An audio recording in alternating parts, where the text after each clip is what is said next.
शिवस्मारकासाठी 36 जिल्ह्यांमधून आलेल्या जलमातीच्या कलशाची आज मुंबईमध्ये शोभायात्रा काढली जाणार आहे। रश्मी पुराणिक आपल्याबरोबर आहे। रश्मी, कशी असणार आहे ही शोभायात्रा आणि 36 जिल्ह्यांमधून कुठून कुठून माती आणि जल आणलं जात आहे? प्राजक्ता, आपण बघतोय की संपूर्ण राज्यामध्ये जिथे गड आहेत, किल्ले आहेत आणि महत्त्वाच्या नद्या आहेत तिथून हे पाणी आणि माती आणण्यात आलंय। इतकंच नाही तर महाराष्ट्राच्या बाहेर श्रीशैलम असेल, तंजावर असेल, आग्रा असेल, इथून देखील माती आणण्यात आलेली आहे। आणि हे जे माती आणि पाण्याचे कलश आहेत ते आता सर्व 36 जिल्ह्यांमधून आलेले आहेत। आज सकाळी 10 वाजता चेंबूरला, जिथे शिवाजी महाराजांचा पुतळा आहे, तिथे हे सर्व येणार आहे आणि तिथून एक शोभायात्रा निघणार आहे। चित्ररथावर हे सर्व कलश ठेवण्यात आलेले आहेत आणि तिथून ही शोभायात्रा निघणार आहे। चेंबूर, सायन, लालबाग, दादर टीटी मार्ग करत, गिरगाव चौपाटी करत ते गेटवे ऑफ इंडिया पर्यंत पोहोचणार आहेत आणि तिथे मुख्यमंत्र्यांच्या सुपूर्द हे कलश करण्यात येणार आहेत। प्राजक्ता, रश्मी, तुर्तास धन्यवाद या सगळ्या माहितीबद्दल। आणि या सगळ्या संदर्भात सुप्रसिद्ध कला दिग्दर्शक नितीन देसाई यांनी भूमिपूजनाच्या तयारीबद्दल काय माहिती दिलेली आहे आपण पाहूयात।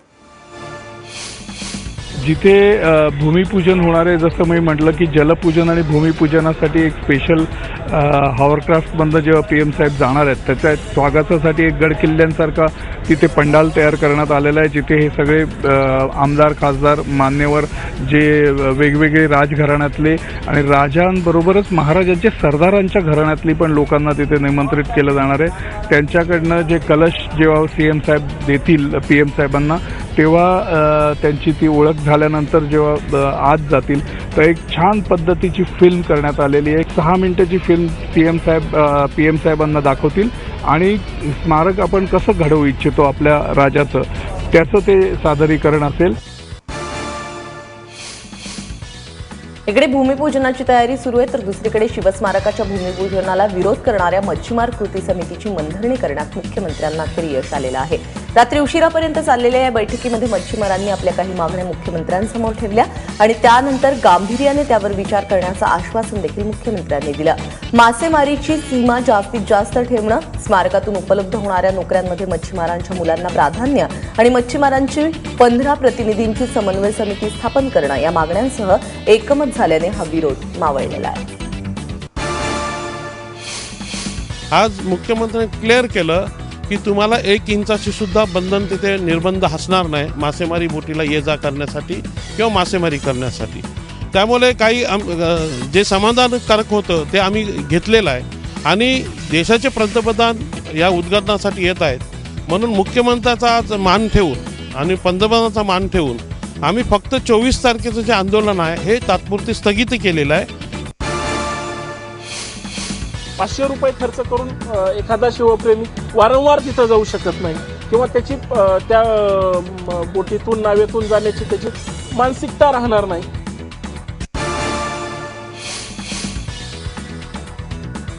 रेल्वे मार्गावरती राम मंदिर या स्टेशनचं उद्घाटन करण्यात आलं। या कार्यक्रमात श्रेयवादावरून भाजप, शिवसेनेचे कार्यकर्ते आमने-सामने आले। जोरदार घोषणाबाजी आणि बाचाबाचीमुळे कार्यक्रम स्थळी तणाव निर्माण झाला होता। सुरुवातीला भाजप कार्यकर्त्यांनी मोदी आणि राम मंदिराच्या घोषणा द्यायला सुरुवात केली, त्यानंतर शिवसेना कार्यकर्तेही आक्रमक झाले।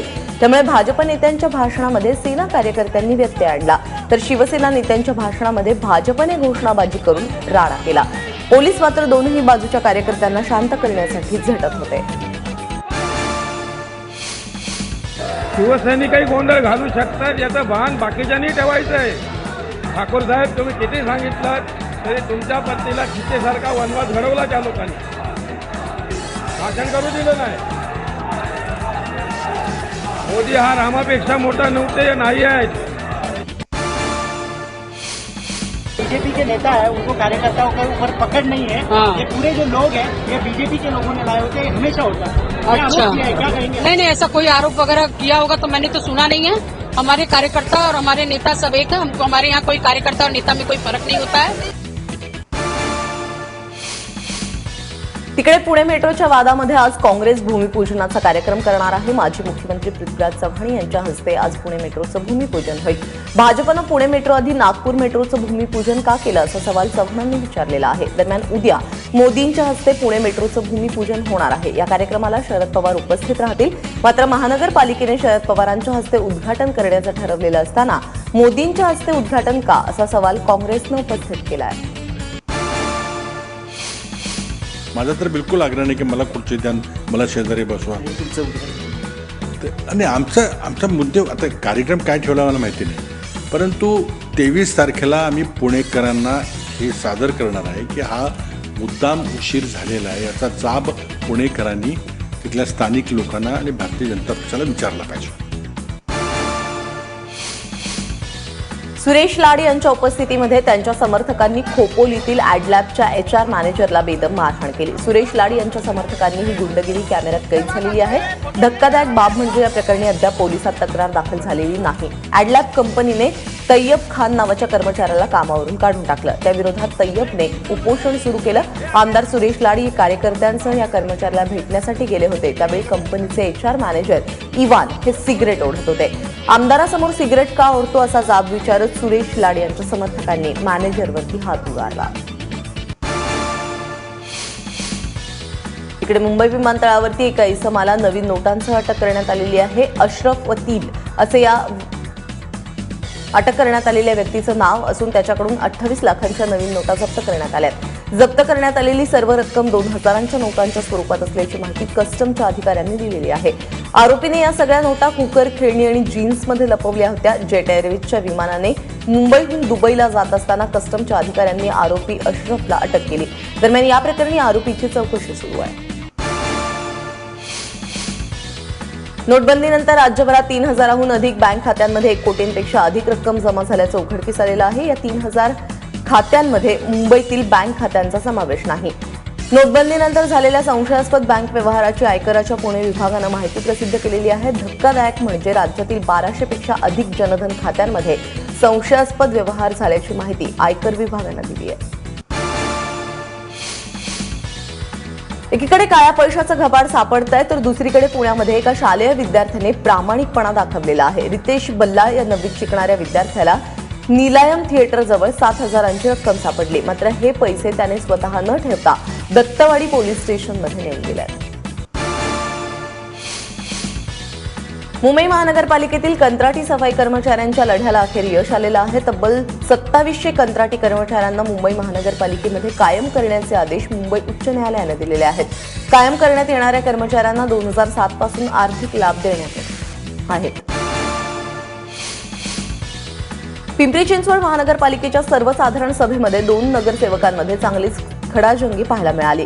हगणदारी मुक्त शहर अभियानावरती चर्चा सुरू असताना नगरसेविका सीमा सावळे आणि नगरसेवक तानाजी खाडे यांच्यामध्ये शाब्दिक चकमक उडाली.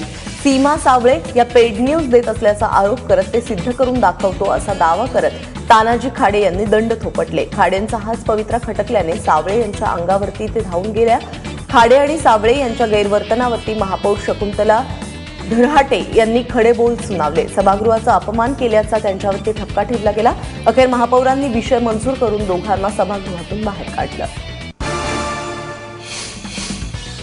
राजकारणात उतरलेल्या संभाजी ब्रिगेडने येत्या निवडणुकांमध्ये नशीब आजमावण्याचं ठरवलेलं आहे. पुणे आणि पिंपरी चिंचवड महानगरपालिकेची आगामी निवडणूक लढवणार असल्याचं संभाजी ब्रिगेडने जाहीर केलंय. पुण्यातील सर्व 42 प्रभागांमधून उमेदवार उभे करणार असल्याची माहिती संभाजी ब्रिगेडने दिली आहे. कॉमेडी किंग कपिल शर्माच्या अनधिकृत बांधकामावरती 17 जानेवारीपर्यंत कोणतीही कारवाई करू नये असे आदेश हायकोर्टाने दिलेले आहेत. कपिल शर्माच्या बांधकामावरती कशाच्या आधारावरती कारवाई करण्यात आली याचं प्रतिज्ञापत्र मुंबई पालिकेने कोर्टात दाखल केलं. या प्रतिज्ञापत्रामध्ये कपिलला दिलेली नोटीस योग्य असून त्याने नियमांची पायमल्ली केल्याचं सांगत दंडात्मक कारवाईची मागणी करण्यात आली आहे. आपली स्वप्न पूर्ण करण्यासाठी पुण्यातील 4 तरुणांनी चक्क चोरीचा मार्ग स्वीकारल्याचं दिसून येत आहे. अमर कराडकर, भगवान मरगळे, कुलदीप वाल्मिकी आणि निलेश देशमाने अशी या चौघांची नावं आहेत. कोल्हापुरात जाऊन पैलवान होण्यासाठी हे चौघे शस्त्राचा दाग दाखवून चोऱ्या करत होते. परिसरातील वाढत्या चोऱ्या पाहून कोथरूड पोलिसांनी सापळा रचला आणि चौघांना अटक केली. त्यांच्याकडून 120 किलोग्रॅम सोनं, काही दागिने, 3 दुचाकी, 10 मोबाईल असा एकूण 5,24,000चा मुद्देमाल जप्त करण्यात आलाय. पहिलवान होण्यासाठी या चोऱ्या केल्याचं त्यांनी कबूल केलंय. शिवकालीन युद्धामध्ये वापरण्यात जाणारी शस्त्रास्त्र आणि दारुगोळ्याचा साठा पुण्याजवळच्या रोहिळा किल्ल्यावरती सापडलेला आहे.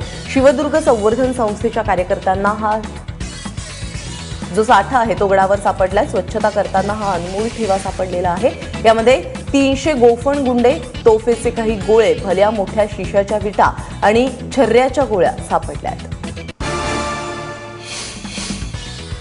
नवी मुंबईला अनधिकृत बांधकामांचं माहेरघर बनवणाऱ्यांविरोधात गुन्हे दाखल करण्यात आलेले आहेत. मेघनाथ शिंदे, राजू शिंदे, संजय जगदाळे, सुभाष सोनवणे आणि जगदीश हुजगे अशी गुन्हे दाखल करण्यात आलेल्यांची नावं आहेत. या 5ही जणांविरोधात अनधिकृत इमारत उभारल्याचा आरोप लावण्यात आलाय. गेल्या 4 दिवसांपासून नवी मुंबईच्या गावठाण भागामध्ये उभारण्यात येणाऱ्या अनधिकृत इमारती जमीनदोस्त करण्याचं काम सुरू झालंय.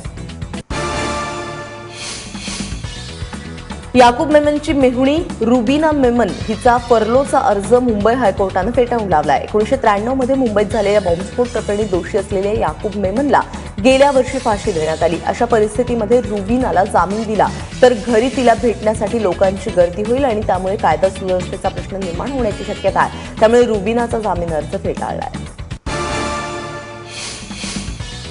बदलापूर शहरातील भूमिगत गटाराच्या मेनहोलमध्ये गुदमरून 2 कामगारांचा मृत्यू झालेला आहे. राजेश मांझी आणि सुरेंद्र अशी या दोघांची नावं आहेत. स्कायवे इन्फ्रा प्रोजेक्ट या खासगी कंत्राटदारामार्फत बदलापूर पूर्वच्या कात्रप परिसरामध्ये भूमिगत गटाराची सफाई करण्याचं काम सुरू होतं. त्यावेळी आत उतरलेला एक कामगार विषारी वायूमुळे गुदमरून बेशुद्ध झाला. त्याला बाहेर काढण्यासाठी दुसरा उतरला तर तोही बेशुद्ध झाला. दोघांनाही रुग्णालयात दाखल केलं असता मृत घोषित करण्यात आलं. या प्रकरणी पोलीस अधिक तपास करतायत.